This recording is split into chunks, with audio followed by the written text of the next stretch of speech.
ನಮಸ್ಕಾರ, ಇದು ನಿಮ್ಮ ಈಶಾವಾಣಿ. ಸಂಬಂಧಗಳ ಸುತ್ತ ಸರಣಿಗೆ ಸ್ವಾಗತ. ಇವತ್ತಿನ ಟಾಪಿಕ್ ಎಂತ ಗೊತ್ತಾ? ಭರವಸೆಯ ಬದ್ಧತೆ. ಸಂಬಂಧ ಅಂದರೆ ಕೇವಲ ಇಷ್ಟವಾದಾಗ ಜೊತೆಗಿದ್ದು ಕಷ್ಟ ಬಂದಾಗ ಓಡೋಗೋದಲ್ಲ ಅಲ್ವಾ? ಇವತ್ತು ನಮಗೆ ಸಂಬಂಧಗಳು ಎಷ್ಟು ಸಸಾರ ಆಗಿಬಿಟ್ಟಿವೆ ಅಂತಂದರೆ, ಬೇಕಾದಾಗ ತಕ್ಷಣ ಇದು ನನಗೆ ಬೇಕು, ಹೀಗಿದೆ, ಚೆನ್ನಾಗಿದೆ ಅಂತ ಎಲ್ಲ ಖುಷಿ ಪಡೋ ನಾವು, ಅದು ಒಂದು ಚೂರು ಎದುರಿಗಿರೋ ಮನುಷ್ಯನಿಗೆ ಕಷ್ಟ ಬಂತು ಅಂದಾಗ ಸಂಬಂಧ ಬೇಡವಾಗುತ್ತೆ ನಿಮಗೆ. ಅಲ್ಲಿಂದ ಹೇಗಾದರೂ ಮಾಡಿ ಓಡಿ ಹೋಗೋಣ ಅನ್ನೋ ಯೋಚನೆ ಬರುತ್ತೆ.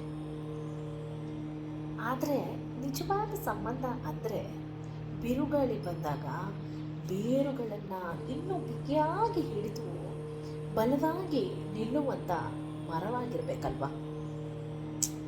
ನಮ್ಮ ಅನುಕೂಲಕ್ಕಾಗಿ ಸಂಬಂಧಗಳನ್ನ ಬಳಸ್ಕೊಳ್ತಾ ಇರೋರ ನಾವು, ಅಥವಾ ಅನುಕೂಲ ಇಲ್ಲದಿದ್ದರೂ ಬದ್ಧತೆಯಿಂದ ಉಳಿಸ್ಕೊಳ್ತಾ ಇದ್ದೀವ? ಯೋಚನೆ ಮಾಡಿ. ನಾಳೆ ಮತ್ತೆ ಮಾತಾಡೋಣ. ನಮಸ್ಕಾರ, ಇದು ನಿಮ್ಮ ಈಶಾವಾಣಿ.